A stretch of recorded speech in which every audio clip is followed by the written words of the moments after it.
ही काळी आई धनधान्य देई, ही काळी आई धनधान्य देई.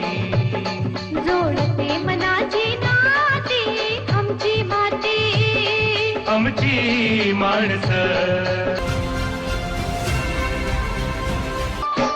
आमची माती आमची माणसं.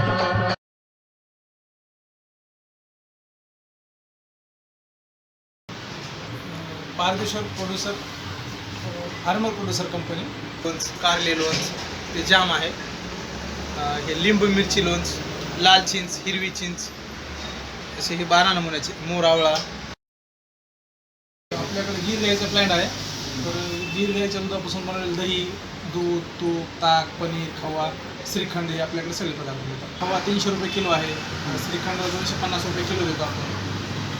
दही 60 रुपये लिटर देतो. तूप 1500 रुपये किलो.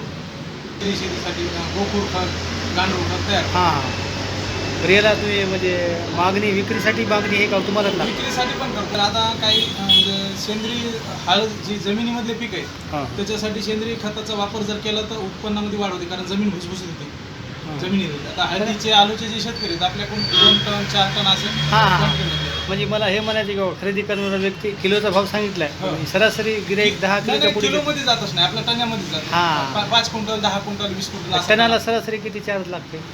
1 टनाचा 1500 रुपये, 15,000 रुपये, सॉरी 1500 रुपये क्विंटल, 15,000 रुपये. म्हणजे पशु जर आपण गाय वगैरे पाळल्या त्याचा फायदा पण आहे, आरोग्याला फायदा, आर्थिक फायदा, सगळ्याच बाबतीत सगळ्यात. फायदा. धन हे पशुधन, पशुच आहे. पण पशुधनच हे शेतकऱ्याचं धन. पण त्यातून तुम्ही सेवा करून उत्पन्न काढायला हे बी एक गायीची सेवा केली की आपल्याला मेवा खायला मिळतोच नक्की. मागच्या लॉकडाऊन आपल्या कोरोना काळामध्ये आम्ही तिथं गोठ्यावरच होतो सगळे. आम्ही रोज परभणीत येऊन प्रत्येकाच्या घरी घेऊन दूध दिलं. आम्ही काही पॉझिटिव्ह आलो नाही. आम्ही टेस्ट केला तरी पण पॉझिटिव्ह आलो. Pardeshwar producer farmer producer company. आमची माती आमची माणसं, आमची माती दुष्काळी परिस्थिती. त्याच्यामुळे उत्पन्न कमी. हं. बरं, अवकाळी पाऊस, वाऱ्या वादळाचा याच्यावर काही परिणाम? परिणाम काही पिकांवर झाला वर्गीय.